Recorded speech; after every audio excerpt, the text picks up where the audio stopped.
So my Harry Potter shirt today says, just a city girl living in a muggle world. She took the Hogwarts train, going anywhere. Ha. And I'm reading The Sorcerer's Stone, Chapter 2, The Vanishing Glass. Alright.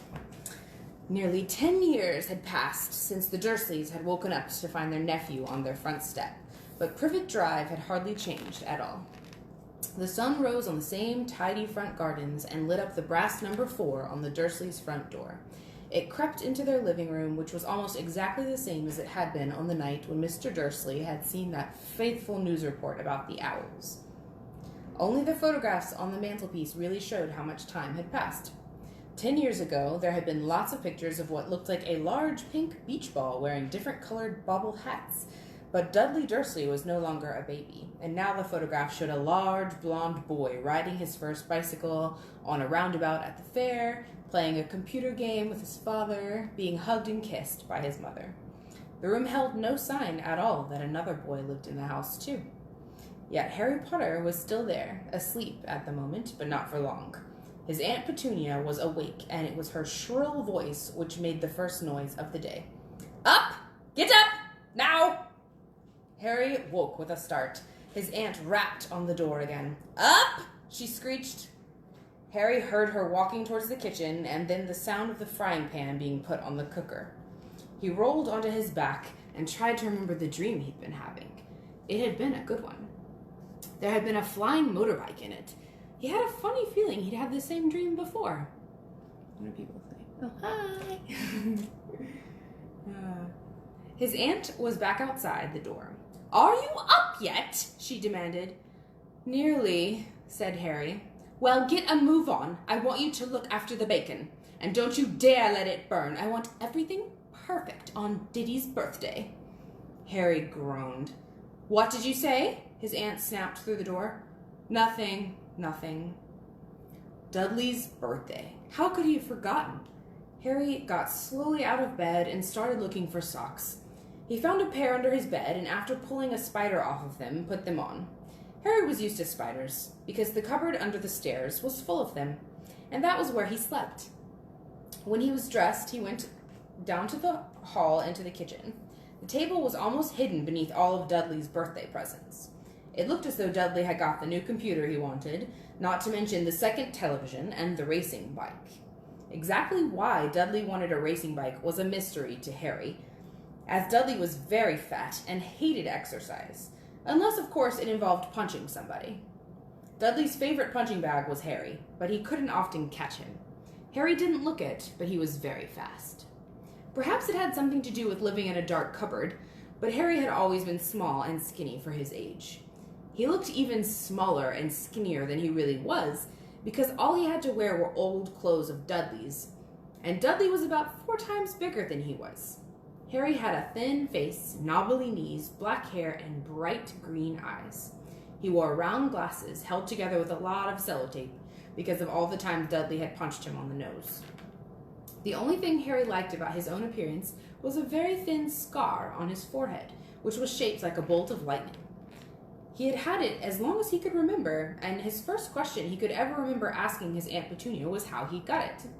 "In the car crash when your parents died," she had said, "and don't ask questions." Don't ask questions. That was the first rule for a quiet life with the Dursleys. Uncle Vernon entered the kitchen as Harry was turning over the bacon. "Comb your hair," he barked, by way of a morning greeting. About once a week, Uncle Vernon looked over the top of his newspaper and shouted that Harry needed a haircut. Harry must have had more haircuts than the rest of the boys in his class put together, but it made no difference. His hair simply grew that way, all over the place. Got an awesome picture of Harry's under the stairs cupboard and some spiders. Harry was frying eggs by the time Dudley arrived in the kitchen with his mother. Dudley looked a lot like Uncle Vernon. He had a large pink face, not much neck, small watery blue eyes, and thick blonde hair that lay smoothly on his thick fat head.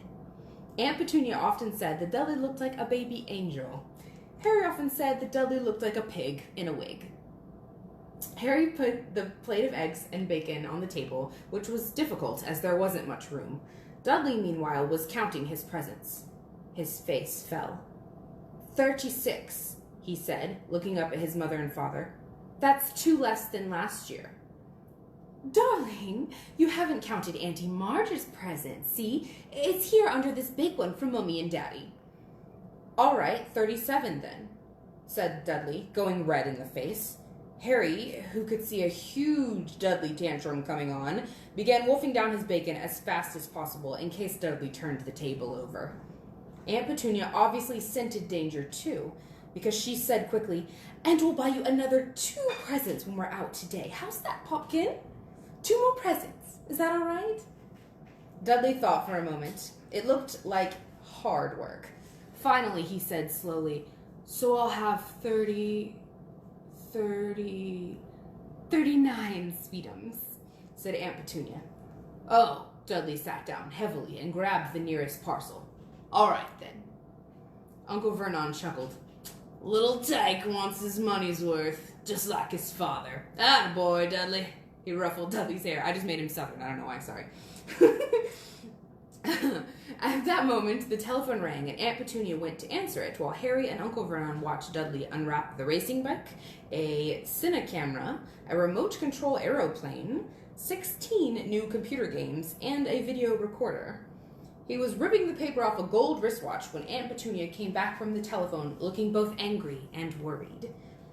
"Bad news, Vernon," she said. "Miss Figg's broken her leg. She can't take him." She jerked her head in Harry's direction. Dudley's mouth fell open in horror, but Harry's heart gave a great leap. Every year on Dudley's birthday, his parents took him and a friend out for the day, to adventure parks, hamburger bars, or the cinema. Every year, Harry was left behind with Miss Figg, a mad old lady who lived 2 streets away. Harry hated it there. Got a picture of all Dudley's presents stacked up. 36, hopefully. The whole house at Miss Figg smelled of cabbage, and Miss Figg made him look at photographs of all the cats she'd ever owned. "Now what?" said Aunt Petunia, looking furiously at Harry as though he'd planned this. Harry knew he ought to feel sorry that Miss Figg had broken her leg, but it wasn't easy when he reminded himself it would be a whole year before he had to look at Tibbles, Snowy, Miss Paws, and Tufty again. "We could phone Marge," Uncle Vernon suggested. "Don't be silly, Vernon. She hates the boy." The Dursleys often spoke about Harry like this, as though he wasn't there, or rather, as though he was something very nasty that couldn't understand them, like a slug. "What about what's-her-name, your friend, Yvonne?" "On holiday in Majorca," snapped Aunt Petunia. "You could just leave me here," Harry put in hopefully. He'd be able to watch what he wanted on television for a change, and maybe even have a go on Dudley's computer. Aunt Petunia looked as though she'd just swallowed a lemon. "And come back and find the house in ruins," she snarled. "I won't blow up the house," said Harry, but they weren't listening. "I suppose we could take him to the zoo," said Aunt Petunia slowly, "and leave him in the car." "That car's new. He's not sitting in it alone." Dudley began to cry loudly. In fact, he wasn't really crying. It had been years since he'd really cried, but he knew that if he screwed up his face and wailed, his mother would give him anything he wanted. "Dinky Diddy-ums, don't cry. Mummy won't let him spoil your special day," she cried, flinging her arms around him. "I don't want him to come," Dudley yelled between huge pretend sobs.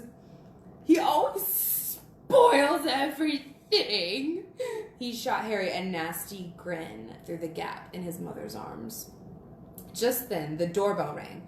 "Oh, good Lord, they're here," said Aunt Petunia frantically, and a moment later, Dudley's best friend Piers Polkus walked in with his mother. Piers was a scrawny boy with a face like a rat. He was usually the one who held people's arms behind their backs while Dudley hit them. Dudley stopped pretending to cry at once. Half an hour later, Harry, who couldn't believe his luck, was sitting in the back of the Dursleys' car with Piers and Dudley on the way to the zoo for the first time in his life. His aunt and uncle hadn't been able to think of anything else to do with him, but before they'd left, Uncle Vernon had taken Harry aside. "I'm warning you," he had said, putting his Harry's. I'm warning you now, boy. Any funny business, anything at all, and you'll be in that cupboard from now until... I'm not going to do anything, said Harry, honestly. But Uncle Vernon didn't believe him. No one ever did. Strange things often happened around Harry, and it was... he didn't make them happen. Aunt Petunia, tired of coming back as though he hadn't been at all, had taken a pair of hair so short he was almost bald, except for his, which she left to hide that horrible scar. Dudley had laughed himself silly at Harry, who spent a sleepless night imagining school the next day, where he was already laughed at for his baggy clothes or his taped glasses. He got up to find his hair exactly as it had sheared it off. He had been given a week in his cupboard for this, even though he had tried to explain that he couldn't explain how it had grown back so quickly. Another time, Aunt Petunia had been trying to force him into a revolting old jumper of Dudley's, brown with orange bubbles. The harder she tried to pull it over his head, the smaller it seemed to become, until it finally might have fitted a glove puppet, but it certainly wouldn't fit Harry. Aunt Petunia had decided it must have shrunk in the wash, and to his great relief, Harry wasn't punished. On the other hand, he'd gotten into trouble for being found on the roof of the school kitchens. Dudley's gang had been chasing him, and as usual, when, as to Harry's surprise as anyone else's, there he was, sitting on the chimney. The Dursleys had received a very angry letter from Harry's headmistress, telling him Harry had been climbing school buildings. But all he tried to do, as he shouted at Uncle Vernon through the locked door of his cupboard, was jump behind the big bins outside the kitchen doors. Harry supposed that the wind must have caught him in mid-jump. But today, nothing was going to go wrong. It was even worth being with Dudley and Piers to be spending the day somewhere that wasn't school, his cupboard, or Miss Fig's cabbage-smelling living room. While he drove, Uncle Vernon complained to Aunt Petunia. He liked to complain about things. People at work, Harry, the council, Harry, the bank, and Harry were just a few of his favorite subjects. This morning, it was motorbikes. Roaring along like maniacs, the young hoodlums, he said as a motorbike overtook them. I had a dream about a motorbike, said Harry, remembering suddenly. It was flying. Uncle Vernon nearly crashed into the car in front. He turned right around in his seat and yelled at Harry, his face like a gigantic beetroot with a mustache. Motorbikes don't fly! Dudley and Piers sniggered. I know they don't, said Harry. It was only a dream. But he wished he hadn't said anything. If there was one thing the Dursleys hated even more than asking questions, it was his talking about anything acting in a way it shouldn't, no matter if it was in a dream or even a cartoon. They seemed to think he might get dangerous ideas. It was a very sunny Saturday, and the zoo was crowded with families. The Dursleys bought Dudley and Piers large chocolate ice creams at the entrance, and then, because the smiling lady in the van had asked Harry what he wanted before they could hurry him away, they bought him a cheap lemon ice lolly. It wasn't bad either, Harry thought, licking it as they watched a gorilla, scratching its head and looking remarkably like Dudley, except that it wasn't blonde. So we got a picture of a gorilla. I think a carrot. And then Dudley eating his ice cream.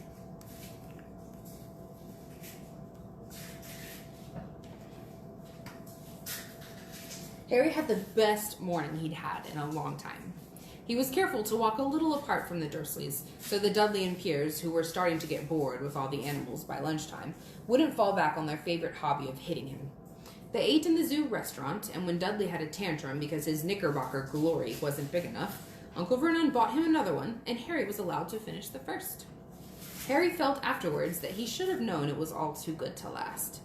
After lunch, they went to the reptile house.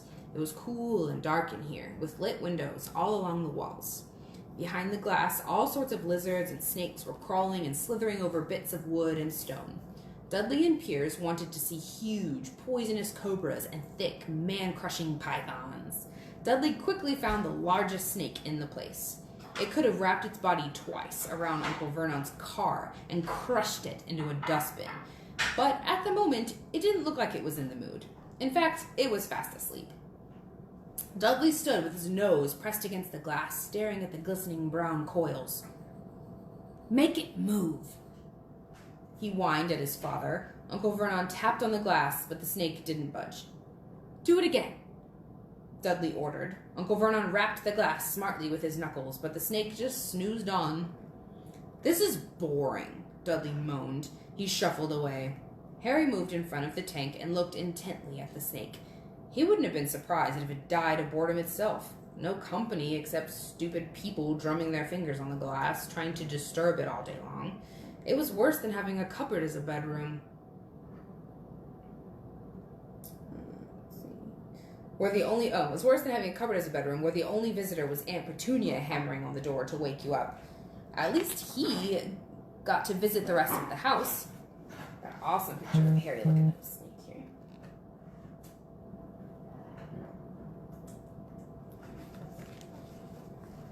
The snake suddenly opened its beady eyes. Slowly, very slowly, it raised its head until its eyes were on level with Harry's. It winked. Harry stared. Then he looked quickly around to see if anyone was watching. They weren't. He looked back at the snake and winked too. The snake jerked its head towards Uncle Vernon and Dudley, and then raised its eyes to the ceiling. It gave Harry a look that said quite plainly, "I get that all the time." "I know," Harry murmured through the glass, though he wasn't sure the snake could hear him. "It must be really annoying." The snake nodded vigorously. "Where do you come from, anyway?" Harry asked. The snake jabbed its tail at the little sign next to the glass. Harry peered at it. "Boa constrictor, Brazil." "Was it nice there?" The boa constrictor jabbed its tail at the sign again, and Harry read on. This specimen was bred in the zoo. "Oh, I see. So you've never been to Brazil?" The snake shook its head. A deafening shout behind Harry made both of them jump. "Dudley! Mr. Dursley! Come and look at the snake! You won't believe what it's doing!" Dudley came waddling towards them as fast as he could. "Out of the way, you!" he said, punching Harry in the ribs. Caught by surprise, Harry fell hard on the concrete floor. What came next happened so fast, no one saw how it happened. One second, Piers and Dudley were leaning right up close to the glass. The next, they had leapt back with howls of horror. Harry sat up and gasped. The glass in front of the boa constrictor's tank had vanished. The great snake was uncoiling itself rapidly, slithering out onto the floor. People throughout the reptile house screamed and started running for the exits. As the snake slid swiftly past Harry, Harry could have sworn a low hissing voice said, "Brazil, here I come. Thanks, amigo." The keeper of the reptile house was in shock. "But the glass," he kept saying. Where did the glass go?" The zoo director himself made Aunt Petunia a cup of strong, sweet tea while he apologized over and over again. Piers and Dudley could only gibber. As far as Harry had seen, the snake hadn't done anything except snap playfully at their heels as it passed, but by the time they were all back in Uncle Vernon's car, Dudley was telling them how it had nearly bitten off his leg, while Piers was swearing it had tried to squeeze him to death. But worst of all, for Harry at least, was Piers calming down enough to say, "Harry was talking to it, weren't you, Harry?" Uncle Vernon waited until Piers was safely out of the house before starting on Harry.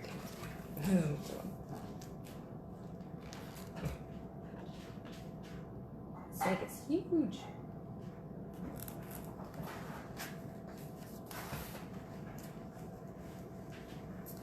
He was so angry he could hardly speak. He managed to say, "Go, cupboard, stay, no meals," before he collapsed into a chair and Aunt Petunia had to run and get him a large brandy. Harry lay in his dark cupboard much later, wishing he had had a watch. He didn't know what time it was, and he couldn't be sure the Dursleys were asleep yet. Until they were, he couldn't risk sneaking to the kitchen for some food.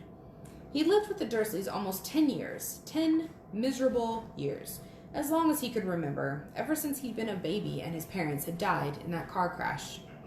He couldn't remember being in the car when his parents had died.